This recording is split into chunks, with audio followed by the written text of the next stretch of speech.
তো যেটা আমরা বললাম এই পুলিশের ইনভেস্টিগেশনের অধ্যায়টা কিন্তু গুরুত্বপূর্ণ। জাস্ট যে কয়টা সেকশন দেখাই দিলাম, অ্যাটলিস্ট এই কয়টা সেকশন অবশ্যই পড়বেন। এটা থেকে এমসিকিউ থাকবেই থাকবে, এখান থেকে বাদ দেওয়ার কোনো সুযোগ নাই। আর আপনার বইয়ের পিছনে বিগত সালের যে এমসিকিউ গুলা আছে, এগুলা আপনি পড়ার একটা নিয়ম আমরা বলে দিব, ওই নিয়মটা অনুসরণ করবেন। তাহলে আপনি কিন্তু এই আগামী পরীক্ষা কমন পাবেন। হুবহু যেটা আছে সেটা দ্বারা কিন্তু আপনি পাবেন না। তো এক নম্বরে আমরা যদি দেখি, সেটা হচ্ছে যে কোন অপরাধের ক্ষেত্রে পুলিশ স্টেশনের অফিসারকে এফআইআর লিখে রাখতে হয়। এই প্রশ্নের সহজ অ্যান্সার আমরা সবাই দিতে পারবো, আশা করি ভুল হওয়ার কথা না। যখনই আমলযোগ্য মামলা হবে, মানে কগনিজেবল অপরাধ হবে। তো এই রকম যখন আপনি আপনার বিগত বছরের প্রশ্নগুলো আপনি নিজে দেখবেন, আপনার কাছে যে গাইডগুলো আছে, যখন অ্যান্সারটা আপনি করবেন, চিন্তা করবেন যেই অ্যান্সারটা আপনি সঠিক করতেছেন এইটা রিলেটেড আর কি জিনিস আছে।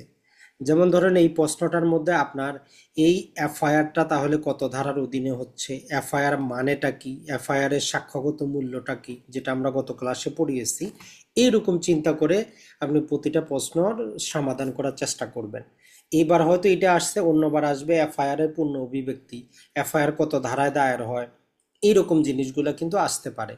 তো এই জন্য যে প্রশ্নটা আপনি সমাধান করতেছেন ওই রিলেটেড আর কি আছে এটা একটু স্মরণ করবেন। তাহলে এটা হচ্ছে আমাদের আমলযোগ্য বা কগনিজেবল অপরাধ। দুই নম্বরে যেটা যে সেকশন 155 সাবসেকশন 2, একটা জিনিস মনে রাখবেন, মাঝে মধ্যে পরীক্ষার মধ্যে আপনাকে সরাসরি সেকশনটা এই কারণেই তুলে দেওয়া হয় যে হয় এটা দিয়ে আপনার সুবিধাও হয় অসুবিধাও হয়। নর্মালি অনেক ক্ষেত্রে সুবিধা, অনেক ক্ষেত্রে অসুবিধা। কারণ যখন আপনি এই সেকশনটা যদি কোনোদিন এইভাবে না পড়েন যে 155 সাবসেকশন 2, আমি তো কোনোদিন পড়িই নেই, ওই জানা বিষয়টাও আপনি ভুল করবেন। তো এই জন্য মাঝে মধ্যে তারা সেকশন নম্বরটা তুলে দিয়ে আপনাকে আরো কনফিউশনের মধ্যে ফালায়। তো এখানে বলতেছে যে একটা আমল অযোগ্য মামলা মানে নন কগনিজেবল অপরাধের তদন্ত করতে পারে পুলিশ, কখন তদন্তটা করতে পারে।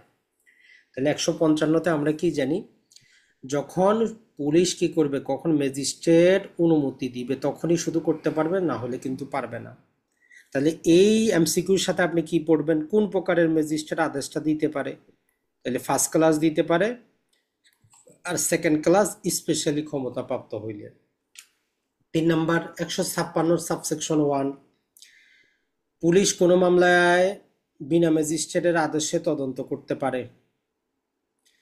এই রকম ক্ষেত্রে আমরা কি জানি, যেটা কগনিজেবল মামলা, কগনিজেবল অফেন্স, আমলযোগ্য মামলায় পুলিশ কি করতে পারে, কোনো প্রকার ম্যাজিস্ট্রেটের আদেশ ছাড়াই মামলা যেমন করতে পারে, তদন্ত, তেমন আসামিকেও গ্রেপ্তার করতে পারে, দুইটাই তার ক্ষমতা আছে। মূল কথাটা হচ্ছে আমলযোগ্য মামলা হইলে পুলিশের আর ম্যাজিস্ট্রেট দরকার নাই, সে মামলা দায়ের করতে পারে, আসামি তদন্ত গ্রেপ্তার করতে পারে, তদন্ত সবকিছুই করতে পারে। 157, যদি কোনো পুলিশ অফিসারের কি হয়, কোনো অপরাধ নিয়ে সন্দেহ হয়, তাহলে তাকে কি করতে হবে। এর প্রথম অংশে আমরা কি জানি, যে রিপোর্ট ম্যাজিস্ট্রেটকে পাঠাতে হবে, রিপোর্টটা তাকে কি করতে হবে, ম্যাজিস্ট্রেটের কাছে পাঠাইতে হবে। এরপরে আসে আমরা 161, পুলিশের জিজ্ঞাসাবাদের সময় চারটার মধ্যে কোন জিনিসটা হইতে পারে। তো নর্মালি কথা হচ্ছে যে সমস্ত প্রশ্নের উত্তর দিতে আপনি বাধ্য, তবে আমরা কি পাবো, যেই সমস্ত প্রশ্নে আপনি নিজে অপরাধী হবেন, টাকা পয়সা জরিমানা হবে, আপনার অর্থদণ্ড হবে, সেগুলোর ক্ষেত্রে আপনি নীরব থাকতে পারেন। তাহলে এই রিলেটেড আমাদের সাক্ষ্য আইনে কি আছে ওইটা একটু স্মরণ করেন, 132, যে ওইখানে আপনি নীরবও থাকতে পারবেন না, যদিও অপরাধী হন, যদিও আপনার সম্পত্তি বাজেয়াপ্ত হয়, জরিমানা হয়, তবে আপনার স্বীকারোক্তিতে কি করা হবে না, কোনো মামলা দায়ের হবে না। তাইলে এই জিনিসটা একসাথে যখন পড়বেন তখন অনেকটা সহজ মনে হবে। এরপরে হচ্ছে পুলিশকে দেওয়া বিবৃতির ফলাফলটা কি। তো আমরা কি জানি, পুলিশের কাছে আমরা যাই কিছু বলি সাধারণত সাক্ষ্য হিসেবে ব্যবহার করা যাবে না। পুলিশের কাছে যেই বক্তব্যটা, এখন বলবেন যে ভাই তাহলে কখনো ব্যবহার করা যাবে না, এটা কেন সঠিক অ্যান্সার হবে না। তো এটা সঠিক অ্যান্সার আপনি যখন সাক্ষ্য আইনের 24 থেকে কি পড়বেন, সাক্ষ্য আইনের 24 থেকে নিয়ে যখন 30 পর্যন্ত 31 পর্যন্ত পড়বেন, তখন বুঝবেন যে পুলিশের কাছে যে বিবৃতিগুলো আপনি দিচ্ছেন ওর ভিত্তিতে যতটুকু উদ্ধার হবে ততটুকু কিন্তু গ্রহণযোগ্য হয়। তো এর জন্য সঠিক অ্যান্সার হবে সাধারণভাবে পুলিশের কাছে যা কিছু বলবো এটা সাক্ষ্য হিসেবে ব্যবহার করা যাবে না। এখন আসি 7 নম্বর, কনফেশন রেকর্ড করার ক্ষমতা কার আছে? এটা অবশ্যই আমাদের পারার কথা। প্রথম শ্রেণীর ম্যাজিস্ট্রেট বা এই যে স্পেশালি বা অনুমোদিত নানা প্রকার শব্দ ব্যবহার করা হইতে পারে, বা স্পেশালি ইম্পাওয়ার ব্যবহার করা হইতে পারে দ্বিতীয় শ্রেণীর ম্যাজিস্ট্রেট, অথবা আপনারা এইটার পরিবর্তে বলতে পারে সেটা হচ্ছে যে senior judicial magistrate. Senior judicial magistrate মানে কি প্রথম শ্রেণী, অথবা জুডিশিয়াল ম্যাজিস্ট্রেট স্পেশালি ইম্পাওয়ার। তাহলে প্রথম শ্রেণী হচ্ছে সিনিয়র, দ্বিতীয় শ্রেণী হচ্ছে জুডিশিয়াল ম্যাজিস্ট্রেট। সি হচ্ছে আমাদের সঠিক অ্যান্সার। 8 নম্বরে 167 অনুযায়ী 24 ঘন্টায় যদি তদন্ত শেষ না হলে অভিযুক্তকে কতদিন পর্যন্ত পুলিশি বা বিচারিক হেফাজতে রাখা যেতে পারে? এখন যেটা হচ্ছে এইখানে একটা কনফিউশন প্রশ্নটার মধ্যে কিন্তু আছে। আমরা কি জানি রিমান্ড হচ্ছে পুলিশি হেফাজত, আর এই বিচারিক হেফাজত তাহলে আবার কি? নর্মালি যেটা হয় পুলিশি হেফাজত মানে হচ্ছে আপনি পুলিশ গারোতে থাকবেন, পুলিশ থানায় থাকবেন। আবার আপনারা কি করতে পারে, পুলিশ রিমান্ড না দিয়ে বিচারিক হেফাজতেও দিতে পারে, যে ওই 15 দিন আপনি থাকেন, পুলিশের দরকার হইলে জেল গেটে আপনারা জিজ্ঞাসাবাদ করবে। দুইটাও একটা হইতে পারে। তাহলে এটা সর্বোচ্চ সময়সীমা কতদিন? সর্বোচ্চ হচ্ছে 15 দিন। এরপরে হচ্ছে আমাদের 174 ধারা অনুযায়ী কোনো সন্দেহজনক মৃত্যু হলে পুলিশ প্রথমে কাকে খবর দেয়? তো এইটার ক্ষেত্রে আমরা কি জানি, নিকটস্থ নির্বাহী ম্যাজিস্ট্রেটকে খবর দিবে। এইটা মনে রাখবেন। 10 নম্বরে ধারা 176 অনুযায়ী যদি কোনো ব্যক্তি পুলিশ হেফাজতে মারা যায় তখন অবস্থাটা কি হবে? এখানে বলতেছে যে নিকটস্থ ম্যাজিস্ট্রেট বাধ্যতামূলকভাবে তদন্ত করবেন। এই শব্দটা মনে রাখবেন, বাধ্যতামূলকভাবে। তো আশা করি আমাদের পারার কথা। আর পাশাপাশি আমরা আরেকটা আপনাদেরকে নোট সম্ভবত দিয়ে দিয়েছি, ওই সেকশনগুলা বারবার করে পড়ার চেষ্টা করবেন, সম্ভবত এখানে নাই। যাই হোক, আরেকটা পিডিএফ দেওয়া আছে, সেখানে 1 থেকে নিয়ে মোটামুটি আমাদের 205 পর্যন্ত গুরুত্বপূর্ণ সেকশনগুলা দেওয়া আছে, ওগুলা ভালো করে একটু পড়ার চেষ্টা করবেন। জি, প্রশ্ন থাকলে বলতে পারেন। ভাই আমার 9টা হয়েছে। 9টা হয়েছে, খারাপ না। বুঝতে পারছেন তো নাকি, না শুধু মুখস্থ অ্যান্সার করছেন কোনটা? না ভাইয়া বুঝতে পারছি, বুঝিয়ে জি, দিছি। সেটাই আমার কথা হচ্ছে, মার্ক বেশি পাওয়ার দরকার নাই, বুঝে অ্যান্সার করেন, 2টা করেন, কোনো সমস্যা নাই, কারণ এখনো অনেক সময় আছে। জি, স্যার আমার 10টা হয়েছে। 10টা হয়েছে, যাক আলহামদুলিল্লাহ, ভালোই তাহলে আপনার। বাকিদের? আমার 9টা হয়েছে।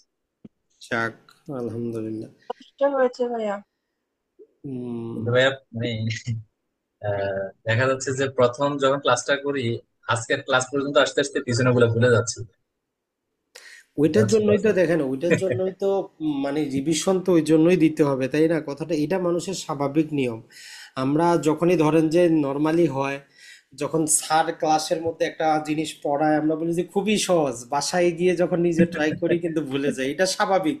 এটা মানে সব জি। ক্ষেত্রে, শুধু আইনের ক্ষেত্রে যে এমন না, এটা স্কুল জীবনে কলেজ জীবনে কিন্তু সবারই হয়। ওই জন্য সবচেয়ে বেস্ট হচ্ছে যেটা, এই যে ক্লাসটা আপনি দেখতেছেন, আমরা বলি যে আপনি একটা খাতা বা কাগজ নিয়ে আপনি মানে শর্টকাটে যতটুকু আপনার মনে পড়ে ওইটা আপনি নিজের মতো করে নোট করেন, টোটালটা তো নোট করার দরকার নাই। পরবর্তীতে বাসায় গিয়ে আরেকবার পড়েন। এইভাবে যখন আপনার একবার দুইবার তিনবার একটা জিনিস আপনি দেখবেন, পড়বেন, তখন অটোমেটিক আপনার কিন্তু বুঝে আসবে। আর এতই সহজ যদি হইতো তাহলে তো মানুষ এত কষ্ট করতো না। ঠিক না নাই?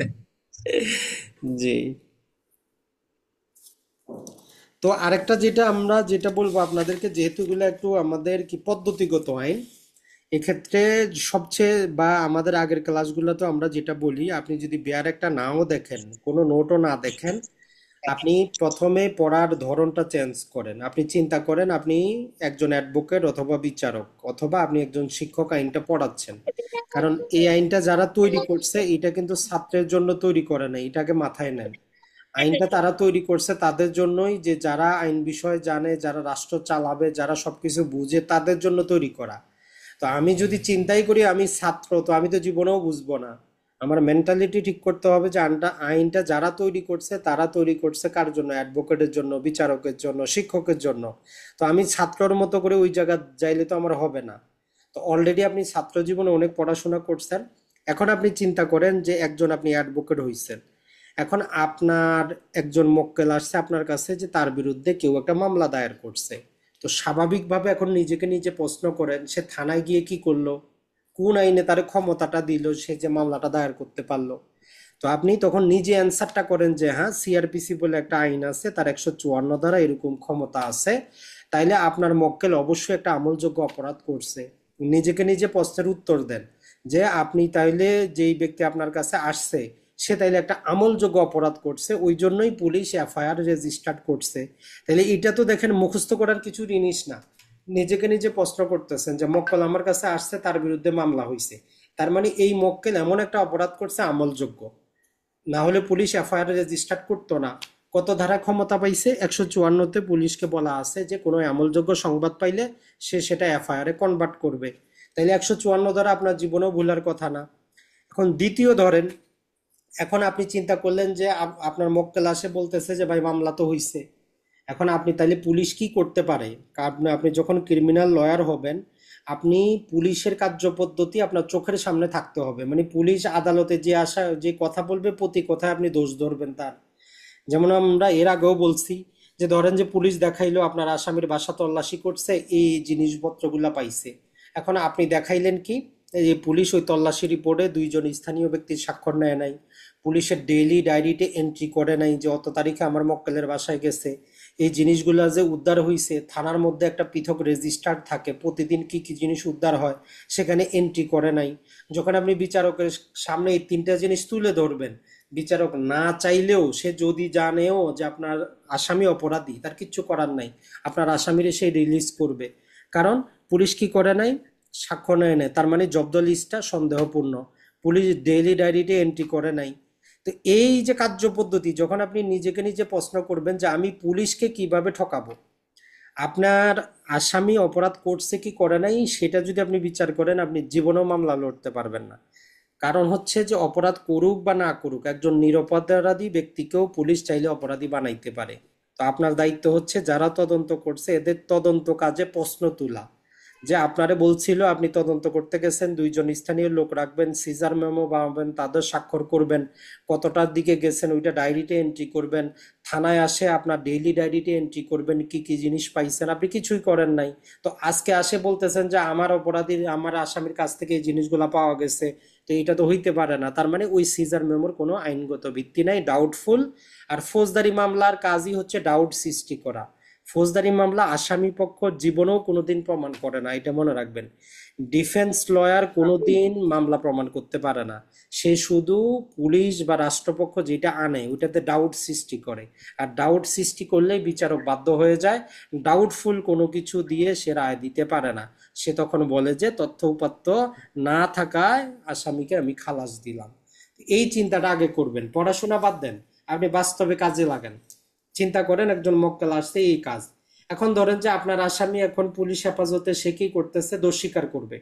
এখন আপনি তার কাছে যা জিজ্ঞাসা করলেন যে ভাই দোষ স্বীকার করলে কিন্তু মামলা আমি পরবর্তীতে জিততে পারবো না, আপনার এই কথাবার্তা কিন্তু পরবর্তীতে হবে।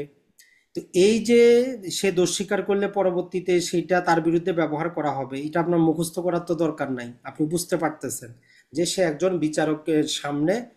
তখন আপনি তাকে কোন পদ্ধতিতে তার স্বীকারোক্তি নেওয়া হবে, ম্যাজিস্ট্রেটের পদ্ধতি সম্পর্কে এবার আপনি প্রশ্ন তুলবেন। যে একজন ম্যাজিস্ট্রেট দেখা যাবে যে সে কি করলো, হয়তো সে কি করে নাই, আসামিকে জানায় নাই, হয়তো সে লিখিত দেয় নাই, হয়তো এমনও দেখা গেছে যে রাত 12টার 2টার দিকে গিয়ে সে কি করছে, এই স্বীকারোক্তিটা নিছে। তখন আপনি প্রশ্ন তুলবেন যে 9টা থেকে 5টা ম্যাজিস্ট্রেটের নর্মাল সময়, রাত 12টায় কোনো ম্যাজিস্ট্রেট আসলে স্পেশাল কারণ না থাকলে আসামি স্বীকারোক্তি নেওয়া তো গ্রহণযোগ্য না। তো এই রিলেটেড পরবর্তীতে আদালতের আপনি কি খুঁজবেন, বিভিন্ন প্রকার ডিএলআর খুঁজবেন যে এই রাত 12টায় একজন ম্যাজিস্ট্রেট কি করতে পারে কিনা, স্বীকারোক্তি নিতে পারে কিনা। তখন উচ্চ আদালতের অনেক রায় আছে যে না, এটা নর্মালি যদিও পারে, কিন্তু স্পেশাল কোনো কারণ যদি না থাকে, স্পেশালি কিছু যদি নোট করা না থাকে যে কেন রাত 12টায় গেল, তাহলে ওই স্বীকারোক্তি 164 ধারাটা আইনগত কোনো ভ্যালু নাই, কারণ এখানে ডাউটফুল। তো ওই জন্য আপনি এখন যদি নাই জানেন যে স্পেশাল কারণ এখানে রেকর্ড করা নাই, শুধু লেখা আছে উনি স্বীকারোক্তি দিচ্ছেন, আসামি বলতেছে রাত 12টায় আসতে, তখন আপনি ডাউট সৃষ্টি করাবেন ওই ম্যাজিস্ট্রেটের কাজের উপর, যে ম্যাজিস্ট্রেট কি করে নাই, উনি কোনোভাবে প্রভাবিত হয়ে এই স্বীকারোক্তিটা রেকর্ড করাইছে। এখন আপনি তো যদি নিজে নাই জানেন কিভাবে ম্যাজিস্ট্রেট স্বীকারোক্তি নিবে, তাহলে আপনি প্রশ্ন করতে পারবেন না। একই রকম ভাবে ধরেন যে জামিনের ক্ষেত্রে নিজেকে প্রশ্ন করেন যে মক্কেলে জামিন করাইতে পারবেন কিনা। তো আমরা আগেই বলছি যে জামিনযোগ্য না জামিন অযোগ্য সেটা চিন্তা করবেন। তারপরে তদন্ত রিপোর্ট 120 দিনে দিতে পারলো কিনা, যদি না পারে জামিন অযোগ্য মামলাও ম্যাজিস্ট্রেটকে বলতে পারবেন যে স্যার আপনি জামিনটা দিতে বাধ্য। অথবা যদি দেখেন যে না এটা তো হত্যা মামলা, এই ম্যাজিস্ট্রেটের তো ক্ষমতাই নেই, তার কাছে আবেদন করে আমার লাভটা কি, আপনি সরাসরি যাবেন দায়রার কাছে। তো মূল জিনিসটা আসলে বাস্তব ভিত্তিক। তো আপনি যদি বইয়ের মধ্যে শব্দ চয়ন দেখেন তাইলে কিন্তু লাভ নাই। একই রকম ভাবে পুলিশ তদন্ত রিপোর্ট জমা করলো, এখন এই 173-এ আপনি কি করতে পারেন, নারাজি পিটিশন দিতে পারেন যে আপনি খুশি না, এগ্রি না, আবার যাতে তদন্ত করানো হয়। অথবা পুলিশ কি করতে পারে, অতিরিক্ত এডিশনাল ফার্দার ইনভেস্টিগেশনও চালু রাখতে পারে। এরপরে আমাদের যে নতুন দুইটা সেকশন যুক্ত করা হয়েছে, 73-এর এ আর 73-এর বি, এটা আপনাকে জানতে হবে যে পুলিশ নর্মালি দেখবেন যে 2 বছর 4 বছর, যেমন সম্ভবত ওই যে সাংবাদিক সাগরণী হত্যা মামলার আজকে মনে হয় প্রায় 10 বছর না আরো বেশি হবে, 125 বার মনে হয় এর খালি তারিখই চেঞ্জ হয়েছে, এখনো পুলিশ কোনো রিপোর্ট দিতে পারে নাই। ধরেন যে ওই মামলায় কোনো একজন অভিযুক্ত, এখন চাইলে আপনি ডিফেন্স লয়ার হিসেবে কি করতে পারেন, 173-এর এর অধীনে আপনি কি করবেন, অ্যাপ্লিকেশন দিবেন যে অন্তর্বর্তী তদন্ত রিপোর্ট দেউক, আমার আসামির বিরুদ্ধে কি আছে আমি দেখি, নাইলে আপনি কি করেন ডিসচার্জ দেন। বিচারককে ওই ক্ষমতা দেওয়া হয়েছে 173-এর এর অধীনে, সে কি করতে পারে তদন্ত চলাকালীন কোনো আসামিকে ডিসচার্জ করতে পারে। এখন আপনি নিজেই চিন্তা করেন, আপনি এখন যদি রাষ্ট্রপক্ষের হন, এই ডিসচার্জের বিরুদ্ধে আপনি কি করবেন, আপনি রিভিশন দায়ের করবেন। আবার সর্বশেষ 173-এর বি আপনি চিন্তা করেন যে পুলিশের উপর একটা বাধ্যবাধকতা নিয়ে আসা হয়েছে যে পুলিশ কি করবে, অবশ্যই অবশ্যই 120 কর্মদিবসে তার তদন্ত কার্যটা সে শেষ করবে। তো এইরকম ভাবে আপনার আশেপাশে বাস্তব মামলা চিন্তা করেন, তাইলে দেখবেন যে আপনার এতটা বোরিং লাগবে না, এই যে মনে থাকে না এই রোগ দূর হয়ে যাবে। বুঝছেন কিনা? ধন্যবাদ তাহলে। ভাইয়া আমি আসলে প্রশ্ন করছিলাম, ধরেন আমাদের এই যে কি বলে প্রথম আমরা ইয়াটা যেটা পড়লাম, তিনটা বলেন। সমনজারিটা আসছে আহ আপনার 68 থেকে। জি। এটা সিকোয়েন্সটা পরে কি হয়, সমনের পরে দেখা যাচ্ছে ওয়ারেন্ট ইস্যু হয়, সেটা 75-এ যে আমরা পাই। জি। তারপরে ওয়ারেন্ট যখন ইস্যু হয়, ওয়ারেন্টের পরে ইস্যুটা হচ্ছে কি, যদি আসামিকে না পাওয়া যায় বা তাকে যদি ইয়ে না হয়, তাহলে হুলিয়া জারি হয়। জি। সেটা কততে 87-তে গিয়ে হয়। জি। এরই মাঝে যতগুলা সেকশন আছে এগুলা কিন্তু প্রথমটাতে সমন রিলেটেড কথাবার্তা আছে, বাকিগুলাতে তারপরে দেখা যাচ্ছে যে ইয়াগুলাতে এভাবে করে হুলিয়া বা অ্যাটাচমেন্ট পর্যন্ত বিষয়টা আছে। এই যে একটার পর একটা যে সিকোয়েন্স মেনটেন করে যখন আমরা জিনিসগুলা যে মানে পাওয়া যায় যেগুলা, ওগুলা মনে রাখাটা কিন্তু সহজ, বাট যে জিনিসগুলো আপনার এরকম আসলে সিকোয়েন্স না, বা একটার ভিতরে অন্য একটা মানে কথা বলতেছে এইদিকে আবার চলে যাচ্ছে অন্যদিকে, তখন ওই না, জিনিসগুলা এখন না কথা মনে হয়েছে রাখা শোনো, যায় আমি না। আমি একটা কথা বলি এখন, তাইলে আপনি বাস্তবতা চিন্তা করেন, কথার কথা। সাপোজ একটা কথা বলি, বাস্তবতা চিন্তা করেন, আপনি বাস্তবে তো এরকম হয়, আপনার মামলা ধরেন যে বিচার চলতেছে, কথার কথা, এখন আপনি জি হাইকোর্টে গিয়ে কোয়াশমেন্ট চাচ্ছেন, আপনি মানে ওই মামলাটাই যাতে খারিজ হয়ে যায়, তাই না? তো এটা ভিন্ন একটা জিনিস চাচ্ছেন না, যে যাতে এই জি মামলাই না চলে। তো এটা সিরিয়াল কেমনে করবো, কথাটা বুঝেন? তো এই জন্য আমরাই তো কিছু জিনিস সিরিয়ালের বাইরে যায় করি, তাই না? সবাই কি সিরিয়ালে দাঁড়ায়? কেউ তো সিরিয়ালের বাইরে দিয়ে আসে ঢুকে, তাই না? ওইটাও চিন্তা করেন যে সিরিয়ালের বাইরেও তো কাজ হয়, তাই না? এখন ওই ধরেন যে পুলিশের ইনভেস্টিগেশন করতে যায়, আসামি দোষ স্বীকার করবে, কথার কথা। এখন ওই জায়গায় যদি 164 ধারা না থাকতো, তাইলে ম্যাজিস্ট্রেট সাহেব কেমনে তার স্বীকারোক্তিটা নিত আপনি বলেন? মানে কেমনে স্বীকারোক্তিটা নিত, কোন ধারায় নিত? ওই সেকশনটা তবে তো এটা লাগবে। ভালো বলছেন আপনি, আপনার যে মানে আমাদের প্র্যাকটিক্যালি যদি আমরা চিন্তা করি তাহলে জিনিসটা আসলে ইজিলি ক্যাচ করা আমাদের জন্য পসিবল। ওইটাই বললাম, আর পরীক্ষায় কিন্তু ওই যেগুলা বাস্তবমুখী ওগুলা থেকেই প্রশ্ন আসে, একদম বইয়ের আচ্ছা আচ্ছা। প্রতিটা সেকশন থেকে কিন্তু আসে না, বুঝছেন কিনা? যেটা একদম বাস্তবমুখী ওইটা থেকেই প্রশ্ন আসে। জি। তারপর ভাই আজকে যেভাবে করে ইয়াটা দিলেন, এই যে আমরা গুরুত্বপূর্ণ আজকের ইয়ার জন্য কি বলে জি। পরীক্ষার জন্য, এই জিনিসগুলো দেখার কারণে আমাদের জন্য জিনিসটা ইজি হয়। প্রত্যেক ক্লাসে যদি আপনার বা আলোচনার একটা পর্যায়ে যদি আপনি এভাবে দেন তাহলে মনে হয় আমাদের সবার জন্য ভালো হবে। জি ঠিক আছে, আমরা ট্রাই করি দিয়ে দেওয়ার জন্য। জি বলেন। বলেন। একটু জোরে বলতে হবে, আপনার সাউন্ড কম।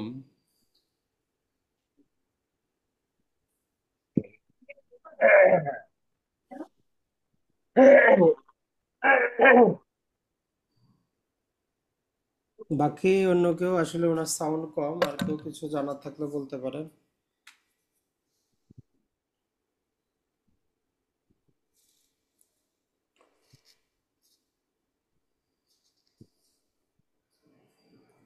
তাহলে আজকে এ পর্যন্তই, ভালো থাকবেন। আর যেটা আমরা বলবো যে আরেকটা হ্যান্ড পিডিএফ দেওয়া আছে, ওইটা 1 থেকে নিয়ে মোটামুটি এই 205 পর্যন্ত যা কিছু আমরা পড়াইলাম, গুরুত্বপূর্ণ সেকশনগুলো দেওয়া আছে, ওইগুলাই আপনি পড়ার চেষ্টা করেন, এর বাইরে আপনার দরকার নেই।